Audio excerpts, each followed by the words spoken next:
এই মহিলা, এই এখানে নয়ন সাহেবের বাড়ি কোনটা তুই কি চিনোস? আমার কথার উত্তর না দিয়ে এই মহিলাটা দাঁড়াইলো কেন?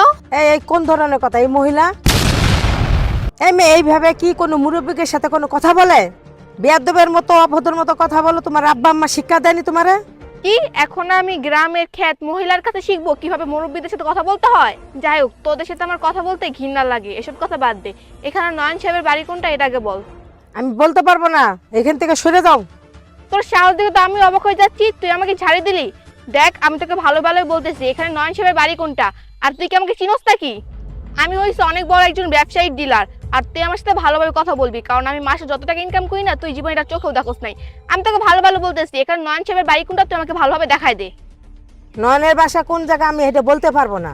আচ্ছা তুমি কোন কোম্পানির অফিসার আমাকে বলো তো। আচ্ছা আমার যোগ্যতা কোথায় এটা আপনাকে বলতে হবে বুঝায়া? আমি হইছি ডলি কোম্পানির ম্যানেজার। আচ্ছা তুমি ওই কোম্পানির ম্যানেজার? হ্যাঁ আমি ওই কোম্পানির ম্যানেজার, আমি নতুন জয়েন হয়েছি। ওইটা তো বড় কোম্পানি, এটা তো সবাই চিনে। বাহ, তোদের মতন খ্যাত খামারি মানুষ আমাদের কোম্পানি এত ভালো করে চিনে আমি তো জানতামই না। আচ্ছা সব কথা বাদ দে, নয়ন সাহেবের বাড়ি কোনটা এটা আগে আমাকে বল। হ্যাঁ আমি বলতে পারবো, তার আগে আমার সাথে যেগুলি বিয়াদবি করছো এগুলি আমার কাছে মাপ চাও। এই মহিলা, তোর কি মাথা মাথা সব নষ্ট হয়ে গেছে নাকি? তোর কাছে আমি মাপ চাবো? আর যাই হোক, আমার মাথাটা যদি একবার গরম হয়ে যায় না তাহলে তোর খবর খারাপ হতে পারে। বাই দেবে, তোদের মতন গরিবদের কোন যোগ্যতা নাই আমাদের সাথে বড় লোকদের সাথে কথা বলার।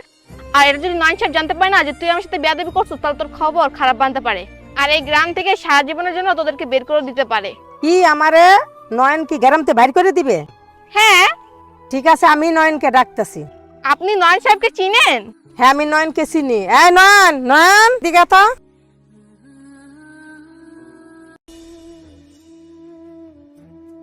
আরে স্যার, আপনি এই সময় এই খ্যাত খামারিতে কি করেন বাসা থেকে?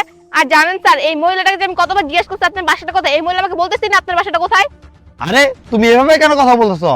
আর ওনাকে মহিলা কেন বলতেছো? উনি কোনো মহিলা না, উনি আমার মা লাগে, বুঝতে পারছো? কি মা? আরে স্যার আপনি সব কি বলতেছেন? উনি যদি আপনার মাই হয়ে থাকে তাহলে এই খ্যাত খামারিতে মরিচ কেন শুকাচ্ছে? আমার মা এখানে কাজ করতে আসে নাই, আমাদের আজকে কাজের লোকটা অসুস্থ তাই মরিচগুলো দেখতে আসছে যে শুকাইছে না না শুকাইছে। আর বাই দেবে, আমার মা কি করে না করে এটা তোমাকে কেন কৈফিয়ত দিতে হবে? আর তুমি কি না আমার মার সাথে বেয়াদবি করছো? না মানে স্যার। আরেকটা কথা বলবো না। আচ্ছা মা, এই মেয়েটা তোমাকে কি বলছে? বেশি কিছু বলেনি, বলছে মহিলা খ্যাত গরিব। এই সমস্ত মেয়েরা বড়দের সাথে ভদ্রভাবে কথা কবা শিখেনি। আচ্ছা নয়ন, তুই কি এই সমস্ত মেয়ের কি তোর অফিসে চাকরি লিয়ে দিছিস? মনি, তোমার এত বড় সাহস, তুমি আমার মাকে এই মহিলা ছোট লোক গরিব ফকিনি বলছো? স্যার আসলে আমি আপনার মাকে চিনতে পারিনি, আমার ভুল হয়েছে, প্লিজ আপনি আমাকে মাফ করে দেন।